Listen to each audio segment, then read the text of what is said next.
Bonjour, nous sommes dans le cours mécanique des sols 1, enseigné à l'ENIT.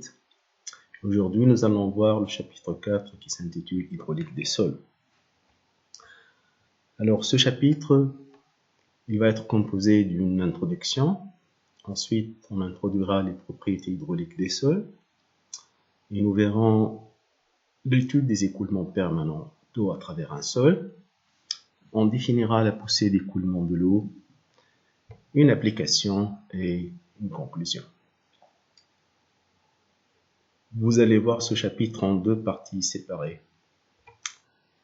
En guise d'introduction, dans le chapitre 3, MMC appliqué au sol, nous avons vu que la présence de l'eau, qui se traduit par la présence d'une nappe hydrostatique, se traduit en termes de la pression interstitielle, U égale gamma W fois ZW.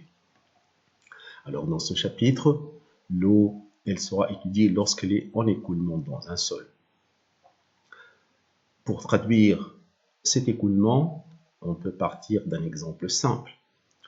Lorsqu'on excave un sol dans lequel on a une nappe située à une profondeur donnée, et lorsque la profondeur de l'excavation est supérieure à celle du niveau de la nappe, il est facile d'observer la présence de l'eau au fond de la fouille. Ceci marque l'écoulement de l'eau. Alors, à partir de cet exemple, il faut préciser qu'en géotechnique, de manière générale, le rôle de l'eau peut s'accompagner par des accidents. Lorsque, par exemple, l'action de l'eau n'a pas été prise en compte correctement. En termes d'illustration, par exemple, les glissements de terrain causés par les pluies abondantes, évidemment, derrière lesquels il y a des écoulements d'eau, les problèmes de stabilité des fondations, des fouilles de remblais. Mais dans ce cours, nous allons illustrer encore l'écoulement de l'eau dans un sol en étudiant le tassement d'un sol fin à long terme, qui fait l'objet du chapitre 5. Alors, les buts de ce chapitre sont en premier lieu d'établir les lois générales de l'écoulement d'eau libre dans les sols saturés, et puis résoudre le problème des écoulements permanents, qui correspondent au mouvement de l'eau dans le sol à long terme. Pour introduire l'écoulement d'eau à travers un sol, on peut partir par exemple de l'écoulement d'eau à travers un tube cylindrique de sol, que nous voyons sur la figure. Et expérimentalement, nous pouvons imposer, par exemple au niveau supérieur de ce tube cylindrique, une quantité d'eau qui entre. Bien sûr, l'eau va traverser le sol entre les vides existants entre les grains. Et vous pouvez voir en ligne foncée sinusoïde, comme ça, la trajectoire de l'eau. Alors, lorsque le débit entrant Q est égal au débit sortant, la quantité d'eau qui s'écoule par unité de temps représente un flux d'écoulement. Bien sûr, l'écoulement, il est défini en premier lieu par sa vitesse apparente de l'eau à travers la section transversale de ce tube cylindrique. Le débit Q étant mesuré, la section S transversale du tube cylindrique est S, la vitesse d'écoulement apparente est petit v égale Q sur S. Cependant, il faut préciser que les grains étant solides, non traversables par l'eau, en fait, la vitesse de l'eau, elle se produit à travers la section des vides qui existent entre les grains. Donc, la vitesse réelle d'écoulement de l'eau dans cet échantillon de sol n'est pas V Q sur S, elle est plutôt V' Q sur N fois S, où N est la porosité. Malgré cette remarque, donc dans la pratique, il faut toujours comprendre qu'on parle de la vitesse apparente de l'eau à travers le sol, qu'on a définie par cette équation-là. On passe au deuxième paragraphe, propriété hydraulique des sols. Bon, il y a certaines hypothèses qu'il faut faire lorsque on se met dans le cadre de ce chapitre. En premier lieu, le sol doit être saturé. Tous les vides sont remplis par de l'eau. L'eau interstitielle et le grain solide sont deux phases incompressibles. l'eau en particulier, parce que l'eau, souvent, elle est considérée comme un fluide incompressible, qui ne change pas de volume. La vitesse d'écoulement de l'eau, elle est très faible. Le régime permanent, il est traduit par un débit constant. L'écoulement d'eau peut être unidimensionnel, bidimensionnel ou tridimensionnel. Donc, comme on l'a dit, si on considère que l'eau est un fluide parfait, non visqueux, incompressible, et surtout, nous utilisons le postulat de Terzaghi introduit dans le chapitre 3, que la contrainte totale sigma est égale à la somme de la contrainte effective plus la pression interstitielle. Bien sûr, dans ces conditions, le principe de conservation de la masse de l'eau interstitielle est traduit par un débit constant Q à tout temps de l'écoulement. La première notion importante qu'on introduit dans ce chapitre s'appelle la charge hydraulique. La charge hydraulique, elle est introduite à partir du théorème de Bernoulli, notion que vous pouvez voir dans le cours hydraulique général. Donc, ce théorème traduit que lorsqu'il y a un écoulement d'un fluide, alors l'énergie totale de l'écoulement du fluide se traduit par la somme de ces trois termes, U sur gamma W plus V carré sur 2G plus Z égale H, qui est toujours constante. Alors, dans cette équation 1, il faut préciser que la cote du point est toujours considérée au-dessus d'un plan de référence, c'est-à-dire un axe Z ascendant. Bien sûr, V est la vitesse d'écoulement de l'eau, G est l'accélération de la pesanteur, U est la pression interstitielle. Alors, nous allons vérifier a posteriori, lorsqu'on avancera dans ce cours, qu'il se trouve que le terme V carré sur 2G est vraiment très négligeable par rapport aux deux autres termes. Donc, en hydraulique des sols, le premier résultat intéressant, il consiste à dire que la charge hydraulique se réduit à cette équation H égale Z plus U sur gamma W. Et cette charge hydraulique, bien sûr, c'est une fonction du point qu'il faudra chercher. Et ça fait l'un des objectifs de ce chapitre-là. La deuxième notion, c'est le gradient hydraulique. Partant du fait que la charge hydraulique, c'est une fonction de x, y, z, on introduit le gradient hydraulique, le vecteur I, qui est égal à moins grade h, c'est-à-dire les dérivées partielles de h par rapport aux trois composantes. Si on étudie un écoulement d'un point 1 vers un point P, sachant que le vecteur 1P, c'est un vecteur élémentaire, composant des x, des y, des z, donc, si mathématiquement nous faisons le produit scalaire I scalaire MP, nous trouvons la valeur moins dH, comme vous le voyez. Alors, dH normalement exprime la variation de la charge hydraulique entre le point P, point d'arrivée, moins la valeur de la charge au point M. Donc, moins dH veut dire c'est l'opposé, c'est-à-dire la valeur de la charge hydraulique au point M moins celle au point MP. Donc, ceci veut dire que la perte de charge entre deux points correspond à une dissipation d'énergie, parce qu'au fait, la charge hydraulique, c'est une énergie par unité de masse. Donc, l'écoulement de M vers P se traduit par une perte de charge. Et ceci, nous pouvons le vérifier facilement dans le cas où je prends un point M et un point N tel que Mn soit parallèle à I, au vecteur gradient hydraulique.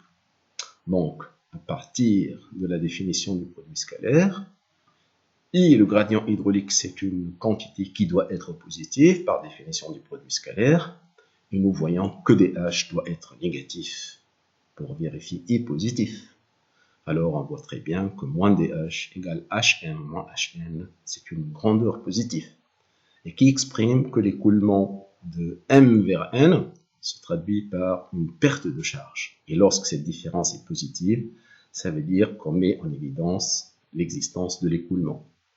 Et c'est toujours de cette façon-là que nous allons mettre en évidence les écoulements lorsqu'on prendra deux points et entre lesquels nous calculons la charge hydraulique au point de départ, moins C le point d'arrivée. Si cette différence est positive, ça veut dire qu'il y a un écoulement du point de départ vers le point d'arrivée. Alors, sur ce transparent, nous montrons en quelque sorte l'expérience qu'on a introduite sur la première figure pour définir l'écoulement d'eau. Donc, nous avons un échantillon de sol compris sur cette colonne BD. Nous voyons qu'au-dessus du niveau B, nous avons de l'eau sur une certaine hauteur, c'est la hauteur AB, et que l'échantillon de sol, au fait, il est en quelque sorte immergé dans l'eau. Et bien sûr, il y a la possibilité de récupérer l'eau à la base de l'échantillon. Alors, si pour cet exemple, nous voulons appliquer la valeur de la charge hydraulique au point B et au point D. Bien sûr, nous devons considérer toujours le niveau du plan de référence 0 qu'on prend ici. De toutes les manières, ce niveau, il est arbitraire. On peut le prendre là où on veut. Donc, si j'applique cette définition de la charge hydraulique au point B, donc nous avons la hauteur d'eau AD, elle est constante, en guise de condition limite, donc UB sur gamma W, c'est AB. La cote du point B au-dessus de O, elle est égale à BC. Et la somme, bien sûr, va donner HB égale AC, AB plus BC. Alors qu'au point D, on commence par la cote du point D. Il est facile de vérifier qu'elle est égale à moins CD. Ici. Alors que la pression interstitielle, elle est exprimée par cette hauteur d'eau récupérée à la base de l'échantillon et qui correspond au plan de référence où il y a l'eau. Donc ça veut dire que la pression interstitielle au point D, elle est traduite par cette hauteur d'eau qui est égale à CD.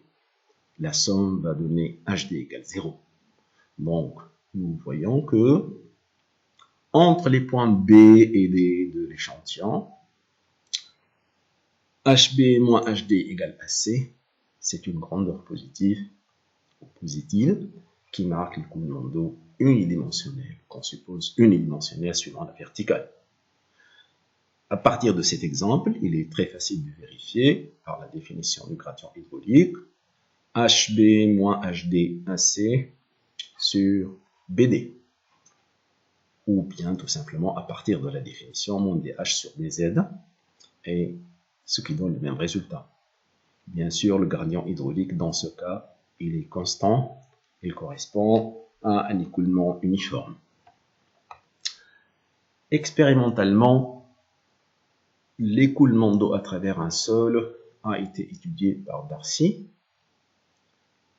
et l'objectif de cette expérience était de trouver une relation entre la vitesse et la valeur du gradient hydraulique.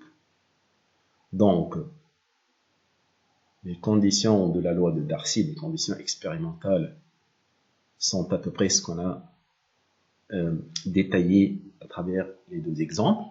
Mais, à partir de cet essai d'écoulement d'eau à travers un sol, un écoulement unidimensionnel, qui reste valable dans le cas de vitesse faible, comme on l'a dit, alors, expérimentalement, on trouve que la vitesse d'écoulement d'eau est proportionnelle au gradient hydraulique par le biais d'un coefficient appelé petit k. Ce coefficient k s'appelle le coefficient de perméabilité ou simplement la perméabilité du sol dans la direction de l'écoulement. V, c'est la vitesse moyenne apparente, comme l'entropie, I, le gradient hydraulique. Bien sûr, I n'ayant pas de dimension, la vitesse de la perméabilité est celle de la vitesse, c'est-à-dire s'exprime en mètres par seconde, en centimètres par seconde. Bien sûr, à partir de la définition du débit, lorsqu'on écrit Q égale V fois S, V étant K fois I, le débit d'écoulement est K fois I fois S, et S c'est la section traversée par l'écoulement. Alors, cette loi de Darcy, en fait, peut être généralisée pour un écoulement d'eau tridimensionnel et même avec une perméabilité anisotrope. C'est-à-dire, on pourra écrire que les trois composantes de la vitesse dans les directions x, y, z, à partir de la vitesse unidimensionnelle, sont en fait k fois i, mais ki c'est moins gradient h, et la perméabilité dans les trois directions va être différente, kx, ky, kz, ce qu'on appelle perméabilité anisotrope. Théoriquement, au fait, comme vous l'avez vu, d'une manière qui ressemble à la définition du vecteur contrainte, le vecteur vitesse peut être mathématiquement être le produit du tenseur de perméabilité fois le vecteur gradient hydraulique. Ce tenseur de perméabilité il est symétrique, comme pour les contraintes, il a toutes ces composantes-là. On comprend facilement que Kx, Ky, Kz, c'est l'écoulement dans une direction à travers une surface perpendiculaire au sens de l'écoulement. L'explication des KIJ différents de J reste un peu délicate. On peut dire qu'elle sort un peu du cadre de ce cours. Donc, de ce fait, d'ailleurs, de ce qu'on fait dans la pratique, nous pouvons tout simplement dire que le repère principal d'écoulement au XY, dans ce repère principal, on se suffit des trois perméabilités Kx, Ky, Kz, et que on peut même, à partir de là, parler, dans un milieu 3D, d'un écoulement bidimensionnel en termes de perméabilité. Pourquoi? Parce que les perméabilités, on va dire, horizontales, x et kx et ky sont les mêmes, correspondent à kh, et suivant z, on a la perméabilité verticale, et que souvent, la perméabilité horizontale est proportionnelle à la perméabilité verticale avec un coefficient k, qui, pour la majorité des sols, pourrait être situé dans cet intervalle entre 1 et 10. Mais ceci n'implique pas des cas particuliers où peut-être la perméabilité verticale serait supérieure à la perméabilité horizontale. Donc, les facteurs d'influence pour la perméabilité du sol, c'est que cette perméabilité dépend de la forme, la dimension et l'arrangement des grains. Elle dépend également de l'indice des vides, du gradient hydraulique et du cheminement des vides à travers un sol, c'est-à-dire comment sont disposés les vides dans le sol. Bien sûr, cette perméabilité expérimentalement dépend de la température et des caractéristiques propres au fluide, telles que sa densité et sa viscosité. Bien évidemment, dans un cours appliqué tel que celui de la mécanique des sols, il faut toujours essayer de se rappeler, d'avoir des ordres de grandeur, des paramètres d'échelle. Alors ici, dans ce tableau, nous avons des ordres de grandeur de la perméabilité en mètres par seconde pour les graviers, les sables, limons, argiles. Et nous constatons que plus la dimension des grains diminue, plus la perméabilité diminue grandement. Ça veut dire que si on a un gravier moyen, sa perméabilité serait entre 10-2 et 10-3, disons 5, 10-2, 0,5, 10-2, et pour les sables, elle serait autour de 10-4, voire 10-5. Et si tout simplement je compare la perméabilité d'un sable par rapport à celle argile, si je mets par exemple 10 puissance moins 9, 10 puissance moins 5, entre les deux, il va y avoir 10 000 fois. En termes pratiques, l'eau, à travers un sable, s'écoule à une vitesse 10 000 fois plus grande que celle dans une argile. Cela étant, la perméabilité, elle est déterminée expérimentalement, mais elle peut être estimée à partir de corrélations, telles que nous voyons ici, la formule de Hazen pour les sables propres avec un diamètre effectif situé entre 0,1 et 3 mm. Donc K est égal à une constante fois d10 au carré. D10, c'est le diamètre à travers lequel 10% des grains en termes de poids sont inférieurs, bien sûr, à cette dimension. Donc, vous avez les conditions d'utilisation de cette corrélation, tout comme pour la formule de Taylor, qui pour un même sol, qui peut être dans deux états différents avec deux indices différents. Donc la perméabilité, elle va varier suivant cette loi expérimentale, ces corrélations-là. Alors, On revient sur l'équation de la charge hydraulique pour la vérifier à partir de l'exemple qu'on a introduit. Donc, si nous considérons un échantillon de sable, on va dire d'épaisseur BD qui est égale à 15 plus 15, ou 15 plus 5, 20 cm. Si je prends une perméabilité de 10-4 mètres par seconde, lorsqu'on calcule la charge hydraulique telle qu'on l'avait, on va trouver que H en B égale 30 cm. Alors que pour cet écoulement, le gradient va être de 1,5. On se suffit de la valeur de la charge au point B juste pour dire que si j'applique la loi de Darcy, V égale K fois I, donc K fois I va donner 1,5 fois 0,3 mètres. Bien sûr, si je fais V carré sur 2G dans cette expression-là, je trouve que V carré sur 2G est de 10 moins 9 mètres. Donc, comparant 10 moins 9 mètres par rapport à 0,3 mètres, vous voyez qu'il y a facilement un ordre de 10 puissance moins 8. Donc, ce qui veut dire que le terme V carré sur 2G est bien négligeable par rapport aux deux autres, U sur gamma W plus Z. C'est l'équation de la charge hydraulique qu'on a considérée. Alors, pour étudier les écoulements permanents, donc, nous allons utiliser la loi de Darcy, déjà introduite. Nous allons utiliser l'équation de continuité, de conservation de la masse, pour établir ce qu'on appelle les équations d'écoulement d'eau, dans le cas d'un régime permanent, c'est-à-dire débit constant à travers toute section considérée. L'équation de continuité, de conservation de la masse. Donc, lors de l'écoulement, la masse d'eau dans un volume élémentaire de sol saturé reste constante, et la quantité d'eau qui entre dans le volume considéré est égale à celle qui en sort.